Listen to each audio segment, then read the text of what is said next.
In this Elden Ring video, I'm going to be showing you my Flame Guardian build, which is a build you can use from the very early stages of the game all the way through New Game and New Game Plus.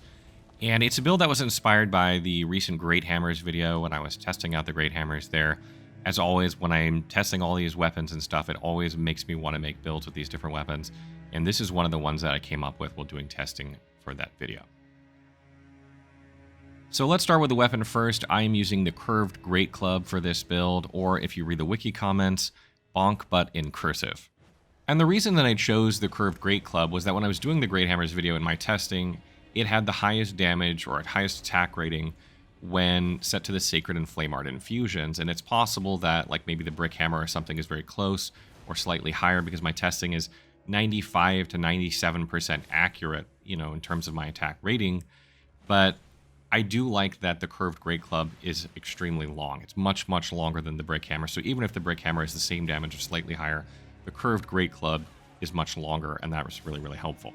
Additionally, I'm using the Flaming Strike Ash of War, and I really love the way this weapon looks when it's set on fire. It looks like a branch that's burning, kind of like the Erd Tree or something like that. It has this really cool looking fire effect, and I think that definitely played a role in me choosing this weapon for this build.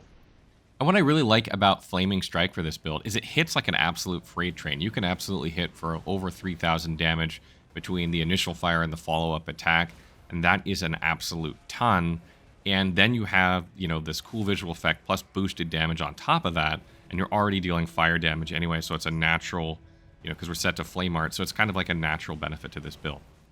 And so because we're set to Flame Art, basically what we've done here is we've met the minimum requirements for Strength and Dexterity and then just cranked Faith. We're using the Erd Tree Seal here in order to cast spells. If you're playing this build earlier on in the game, you won't be using the Erd Tree Seal because the Erd Tree Seal is much better when you're like past 60, 65 Faith, something like that. So if you're playing earlier on in the game, you might use the Finger Seal or some other seal that you can pick up until you get the Erd Tree Seal later on and you have higher Faith values. And early on in the game, you might only take 16 strength in order to save yourself the 8 attribute points of being able to one-hand this weapon. And I highly recommend doing that early on. You don't have to do it later and take it up to 24 if you don't want. It does sometimes, you might forget to two-hand it and all the hubbub and everything going on in the screen, and then you might not be effective when you're swinging. So I recommend at some point doing that, but it's not super necessary. And what I really love about this build is because we have Flame Art, because we have Flaming Strike, because we have the Erd Tree, so we can cast spells very effectively. And a lot of fire spells are going to benefit this build because we have the Fire Scorpion Charm equipped, we have the Flame Shroud and Crack Tier in our flask. So fire is a very good damage type for this build, which is obviously the namesake of the build, Flame Guardian. And we're going to get really good benefit out of basically any fire spell. So as you go throughout the game, you're going to collect fire spells. But one that I really love for this build is Flame of the Fell God. What this spell does is it basically chucks up a huge fire orb in the sky. You might have seen this in the Pyromancer build that we did. And it detonates a little bit delayed. So what is going to happen is you're going to throw this up going into a boss fight or before fighting a tough enemy. And then you're going to run up to that enemy and you're going to Flaming Strike.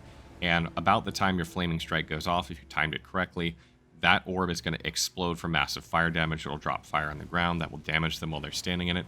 And then you're just going to go to town either using charged R2 attacks or spamming R1 attacks with your curved Great Club and just absolutely annihilate bosses. This is an absolutely devastating build. It can melt bosses in under 15 seconds if you set it up correctly. And there are also a ton of options with this build because even if you don't have Flame of the Fell God, you might have Black Flame. You can throw that into enemies.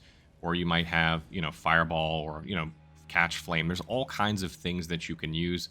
Even the Frenzy spells in this game you can use to pick off enemies at range. It gives you a variety of spells that you can use. There's a lot of great fire spells. And you can even use, other spells if you want as well, although we're kind of more optimized for fire. You could use like Lightning Spear or whatever you want to use. But I really like the fire theme for this build.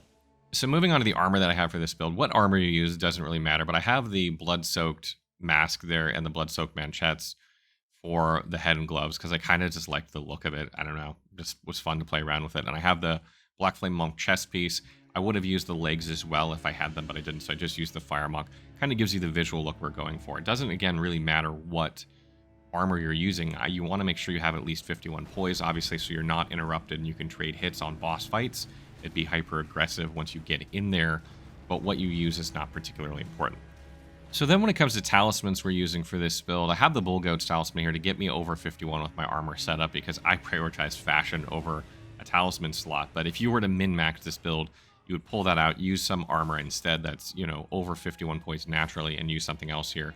You could use like the Old Lord's Talisman to extend the duration of Golden Vow and Flame Grant Me Strength if you want, or you could use like the Great Jar's Arsenal to give you more carry weight and stuff, so you could use even more protection armor with better poise. That would be much more optimized, but I'm prioritizing fashion.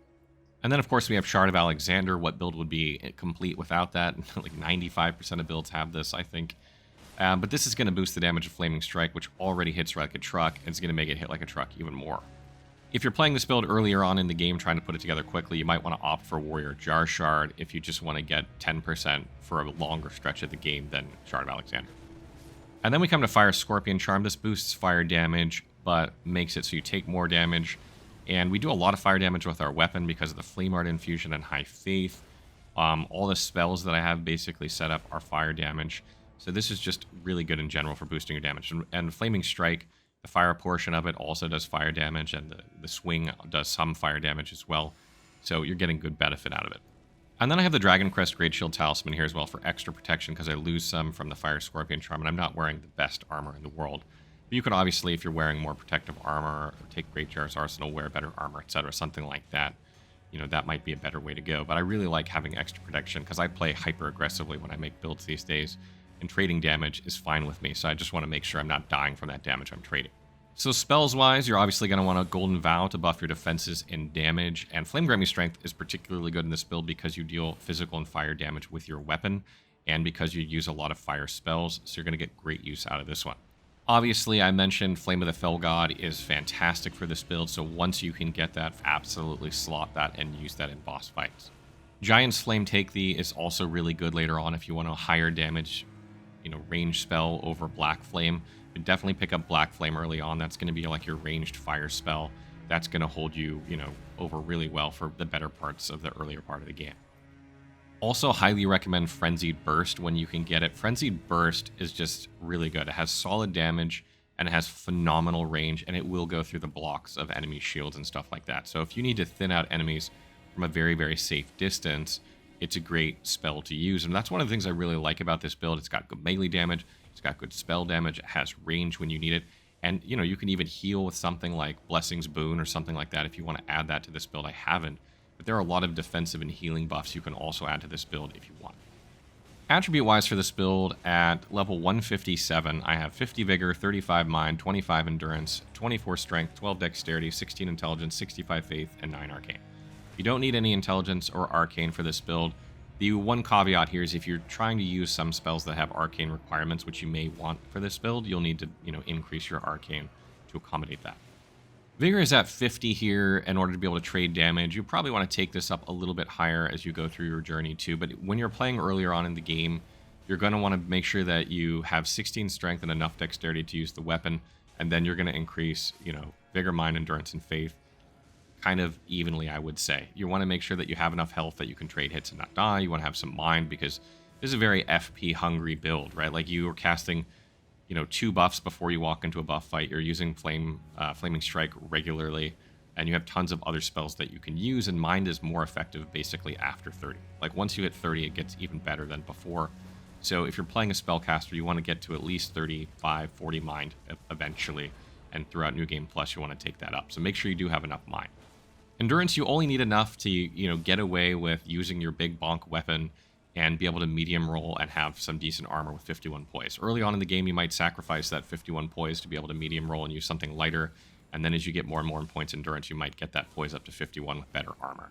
And again, you can save points early on with strength if you only go 16 and just two-hand it when you want to use the Curved Great Club. So, that's an option early on as well. And eventually you'll take Faith up to 80. The Erdtree Seal scales very well up to 80. So you'll want to take that up to that at some point in New Game Plus. I haven't here just because of all the demands of this build, but eventually you'll take that up to get even more damage out of your weapon and your spells. When it comes to your Flask of Wonders physique, I have the Flame Shrouding Crack tier in order to increase fire damage when we're buffed with it, and I also have the Faith tier in order to give me more faith, so I get more damage out of my weapon and my spells. And when it comes to Great Runes, I highly recommend Godric's here. Godric's is really good because it gives you 5 to every stat, and you need Vigor, Mind, Endurance, some Strength, a little bit of Dexterity, some Faith, and you might need some Arcane in order to use some spells. So you're basically talking like 7 maybe of the 8 stats you need. So if you are planning on using that, you can plan accordingly and dump some stats in some places. Like you might not need the Strength that you were going to use, and you can put it somewhere else. So that can make your life easier early on. Radahn's is also not a bad choice for extra health and FP and stamina. So that wraps up our video on the Flame Guardian. I hope you guys enjoyed one. This is an absolutely devastating build, and we will have more builds. We will continue on with the weapon videos. I'm not sure which weapon video I'm going to do next. Maybe daggers, something like that. I haven't decided completely. If you have a recommendation for what weapon video you want to see next, please leave it in the comments below. We're going to continue on with Elden Ring content all the way up to Shadow of the Erdtree. Hopefully get all the weapon videos done, some other videos done, more builds done, etc. as we prepare for that.